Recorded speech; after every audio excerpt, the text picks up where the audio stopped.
अच्छा, जंग के अंदर वाकई ये बात है कि यहाँ पर टैलेंट बहुत है, लेकिन सारे यहाँ से मूव ऑन हो जाते हैं।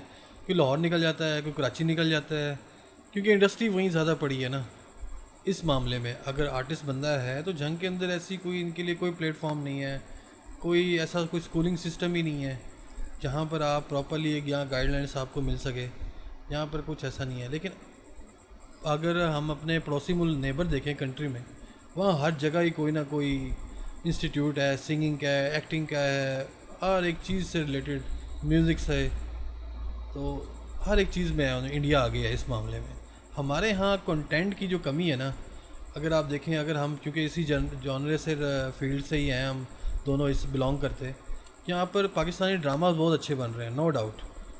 आजकल थोड़े वर्गल होते जा रहे हैं, जिस पे मुझे तनकीद भी है, और कुछ हमारे टीवी शोज़ भी थोड़े वर्गल होते जा रहे हैं, जैसे कि ताबिस हाशमी का एक चल रहा है प्रोग्राम, हंसना मना है, उसमें डबल मीनिंग जोक्स चल रहे हैं। ये कोई बात नहीं है, कोई आप इस तरह से आप शो हिट कर लेंगे, लेकिन एंड इन द एंड ये लोगों ने गालियाँ देनी है। अब लोग गालियाँ देने पे आ गए हैं। अक्सर लोग ना बोल पड़े हैं जो इस चीज़ के ख़िलाफ़ है ना, वो बोल पड़े हैं। लेकिन पाकिस्तान के फिल्म इंडस्ट्री अभी तक वो चीज़ में नहीं आई आगे, जिस तरह से इंडिया या हॉलीवुड या बॉलीवुड, इस तरह से ना फिल्म इंडस्ट्री उनकी आ गई है। देखिए हमारी इस फील्ड में ना अभी तक हमारा यानी कि टीवी हद तक हमारा बहुत अच्छा कंटेंट है, लेकिन बड़ी मल्टीप्लेक्स स्क्रीनों पे हमारा कंटेंट बिल्कुल फारिग है। क्या सर, इसमें भी ना दो चीज़ें हैं। अगर आप टेक्निकली देखें तो आपकी सोच कब तब्दील होती है, जब उस फील्ड का बैठा हुआ सीनियर अपनी सोच को तब्दील करे और उस पर काम करे, ठीक है। या आपकी सोच तब तब्दील होती है कि जब इंटायरली जो आप कर रहे थे वो बिल्कुल आउटडेटेड हो चुका हो। अब मिसाल के तौर पे मैं आपको आपकी मिसाल देता हूँ। कोई, अब आपने माशाल्लाह आज आप जिस सेटअप पे बैठे हैं, आपने ये कमाया है और मैंने ये देखा है। अब कल को कोई एक बच्चा उठ के आके कहे कि जी कैसे साहब, मैं आपको जो है ना आपकी सारी अथॉरिटी को ओवर रूल करके जो है ना मैं ये सेटअप कर रहा हूँ, या मैं ये काम करना चाह रहा हूँ, आप मेरा साथ दें, you will definitely say a big no, will definitely deny that offer straight away on his face. उसकी रीज़न या तो आप मार्केट के माइंडसेट को समझ गए हैं, आपको पता है कि नहीं जो मैं कंटेंट बना रहा हूँ मार्केट ने वही देखना है, या ऑडियंस वो देखना चाहती है, ये भी या तो एग्जैक्टली वही ना, कि जो मैं कंटेंट बना रहा हूँ मार्केट वही देखना चाह रही है, ऑडियंस वही देखना चाह रही है, व्यूवरशिप यही है, व्यूवरशिप यही है। या दूसरी चीज़ ये है कि आप रिस्क लेने से डर रहे हैं कि यार आइदर मैंने अपना ये कंटेंट या ये चीज़ मैंने चेंज की तो क्या या ऑडियंस है या व्यूवरशिप है इसको एक्सेप्ट करेगी या नहीं करेगी, या कोई ऐसा कोई स्टैंड लेगा, कोई स्टैंड लेगा नहीं वैसे ऐसा कोई स्टैंड एग्जैक्टली। आपको कोई कह के कैसे आप 2-3 करोड़ रुपए खर्च कर रहा है, क्योंकि पाकिस्तानी तो 4-5 करोड़ में मूवी बन जाती है, इंडिया का तो बजट ही बहुत ज़्यादा है, करोड़ों रुपए में स्टार्ट होता है सर। वो बहुत बड़ी इंडस्ट्री है, आप बात कर रहे हैं सर इतने बड़े। अब इंडिया आपसे तकरीबन कोई, मैं कहता हूँ बड़ा मुल्क है ना, 3 या 4 गुना बड़ा मुल्क है सर, अरब से ज़्यादा की उसकी आबादी है, ठीक। फिर आप उस सिनेमा की बात कर रहे हैं जो 50s और 60s से स्टार्ट हुआ और उसने ग्रोथ की। पाकिस्तानी सिनेमा के साथ क्या हुआ, 50s 60s से स्टार्ट हुआ, 70s 80s में जाके ख़त्म हो गया। बहुत अच्छा था, मैंने कुछ पुरानी मूवीज़ देखी हुई हैं उनका, नदीम बेग साहब, वहीद मुराद साहब, उनकी फिल्में, उनकी मूवीज़ देखी जाएँ तो बड़ा अच्छा कंटेंट है, स्टोरी बहुत अच्छी है। लेकिन उसके बाद पाकिस्तानी सिनेमा बिल्कुल ही वो डाउनफॉल में, तो वो फिल्मों के नाम बड़े अजीब, वो एक ऐसा दौर चला, अजीब सा ही कोई चला।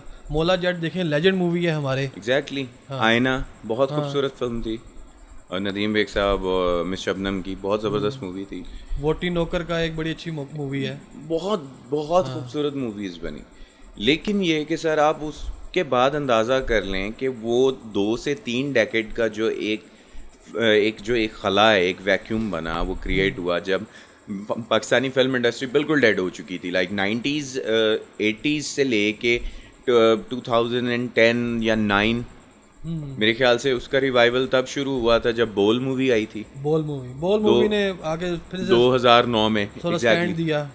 हाँ जी, 2009 तक, मतलब ये जो बीच में एक 25-30 साल का गैप था, सर वो उस गैप में वो इंडस्ट्री करोड़ों से उठ के अरबों खरबों में चली गई।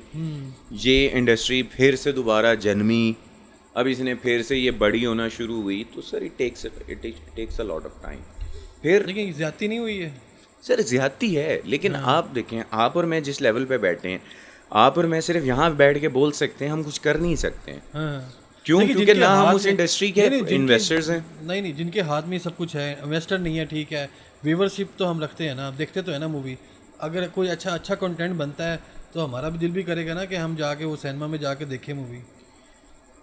सर आपका कंटेंट, अब मुझे बताएं, आप सिनेमा जाते हैं जी एवेंजर्स एंड गेम देखने, हाँ फास्ट एंड फ्यूरियस 10 देखने, ओपनहाइमर देखने, बारबी देखने, बारबी सही बात है। ठीक है। अब उन फिल्म्स के साथ आपकी एक पाकिस्तानी फिल्म लगी हो तो वो ऐसे महसूस होता है कि यार ये क्या है, ये क्या ये है? क्यों है यहाँ। ये क्यों है? सोच का डिफरेंस जो है वो हमारा उसी वक्त शुरू हो जाता है जब हमारे सामने एक हॉलीवुड की मूवी लगी हुई है, एक बॉलीवुड की लगी हुई है, एक साथ हमारे पाकिस्तानी मूवी लगी हुई है। अब वहाँ जाके खुद देख लीजिएगा कितने लोग हॉलीवुड की मूवी देखने जा रहे हैं, कितने बॉलीवुड की, कितने पाकिस्तानी। और मैं इस इंडस्ट्री को टोटली वॉलेटाइल कंसीडर करता हूँ। पाकिस्तान की जो इंडस्ट्री है वो बहुत वॉलेटाइल है। ये इतनी ही वॉलेटाइल है कि सर आप जो नाम आप आज से पहले सुनते आ रहे होते वही नाम है, या आगे उनकी औलाद हैं। कितने नए लोग जाते हैं इंडस्ट्री में, कितने बहुत ज़्यादा टैलेंटेड लोग जाते हैं, लेकिन सर वो वापस आ जाते हैं, छोड़ देते हैं, नेपोटिज्म के वो उसमें नरगे में आ जाते हैं, कभी कभार रेसिज्म के नरगे में आ जाते हैं, कभी कभार माशाल्लाह कुछ जो है हमारी इंडस्ट्री ने आजकल जो है ना वो किसी और साइड पे रुख पकड़ ली है। बिल्कुल ऐसा ही है। तो वहाँ पे वो अब आप उसको इज्जत का डर कह लें या आप उसको जो है बदनामी का डर कह लें कि वो सर नहीं कर पाते।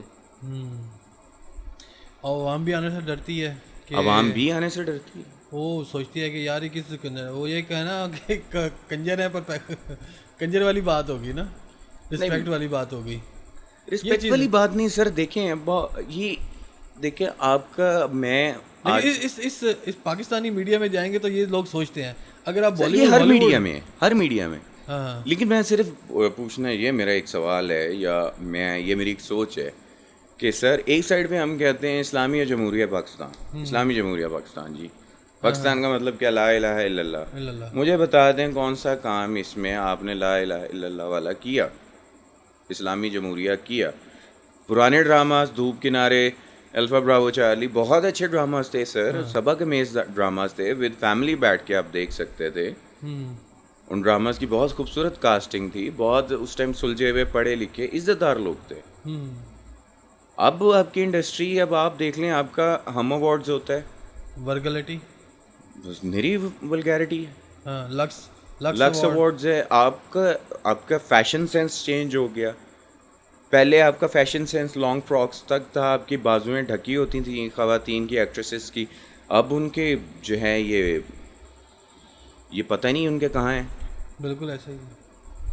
वो पता नहीं दर्जी के पास कपड़ा थोड़ा दे के आती हैं वो या पता नहीं दर्जी को बीच में से टक लगाने की आदत है कि दर्जी अपने लिए बचा लेता है कोई कपड़े, या अपने बच्चे का सिला लेता या है। अपने बच्चे का सूट, इतने थे वो बाजू थे वो जो उतारे होते हैं उससे अपने बच्चे का सूट वो सी लेता है। मुझे नहीं सर समझ आती। जितना थोड़ा कपड़ा है उतना ज़्यादा फैशन है।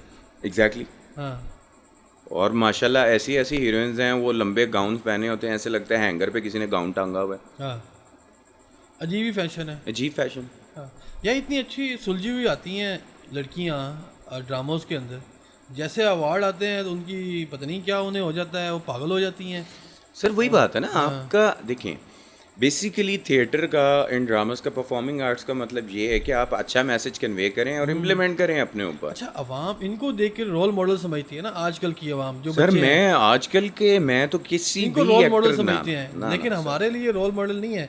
हमारे लिए तो ये एक एंटरटेनमेंट वाले लोग हैं, थोड़ा देर चलो हंसी मजाक किया, लेकिन अगर कोई अच्छा कोई देता है सबक, कोई अच्छा मॉरल स्टोरी देता है तो उससे बंदा सीखता भी है।